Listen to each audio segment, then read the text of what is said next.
Kalau kamu merasa punya luka batin terhadap ibu, kamu perlu simak video ini sampai akhir. Mother wound atau luka batin terhadap ibu adalah sebuah istilah yang menunjukkan bahwa seseorang memiliki luka batin terhadap ibu yang tidak hadir, bisa secara fisik maupun secara emosional. Minimnya kehadiran ibu dalam hidup kita bisa disebabkan karena berbagai hal, misalnya karena harus berpisah dalam jangka waktu yang lama, kemudian memang ada masalah dalam rumah tangga, atau mungkin ada isu-isu psikologis tertentu yang tidak memungkinkan buat si ibu ini memberikan dukungan emosional dan kasih sayang yang layak dan cukup bagi kita. Cirinya apa sih kalau kita punya luka batin terhadap ibu? Ada 6 ciri yang biasanya menonjol. Yang pertama adalah ibu itu terasa jauh secara fisik ataupun emosi ataupun keduanya. Jadi rasanya jauh dan dingin gitu. Yang kedua, rasanya pengen nih deket sama ibu, tapi kalau deket justru malah menimbulkan rasa cemas. Jadi rasanya anxious dan gak nyaman. Yang ketiga nih yang paling sering banget yaitu self-kritiknya tinggi. Jadi orangnya cenderung keras gitu sama diri sendiri. Menuntut diri sendiri dengan tinggi ya.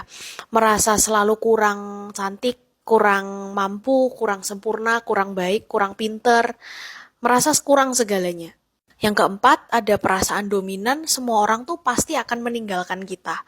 Gak ada orang yang bisa dipercaya, kita harus selalu berjuang sendirian. Nah, sulit percaya pada orang lain ini juga terbentuk karena kita membangun trust itu kan pertama kali dengan ibu ya. Jadi kalau itu nggak terlalu terbentuk dengan sempurna, maka kita juga akan sulit menjalin trust di relasi-relasi kita berikutnya. Dan ini nyambung sama ciri yang kelima yaitu sulit bersosialisasi dengan sehat. Jadi bisa aja batasannya itu kurang boundaries atau justru malah terlalu kaku dalam bergaul. Dan yang terakhir, yang keenam adalah people pleasing.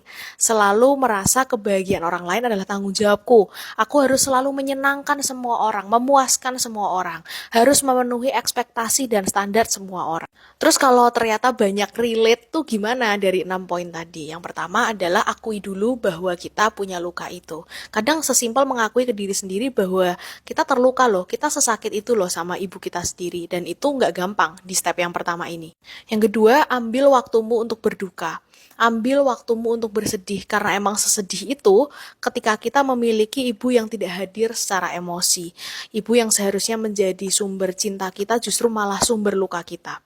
Dan yang terakhir, yang ketiga, adalah kita mengambil tanggung jawab untuk memulihkan luka-luka tersebut. Biasanya idealnya didampingi oleh profesional supaya gak salah arah dan gak tenggelam dalam luka itu. Tapi kalau misalnya kalian belum berani gitu ya konseling one on one sama psikolog, it's okay, belajar-belajar dulu juga nggak apa-apa. Contohnya adalah dengan ikut kelas-kelas. Dan aku akan ada kelas juga di tanggal 21 dan 28 Februari, kita akan bahas tentang inner child. Nah, kalau kalian nih, nomor berapa sih yang relate sama hidup kalian dan apa dampaknya di kehidupan dewasa kalian sekarang? Coba komen ya.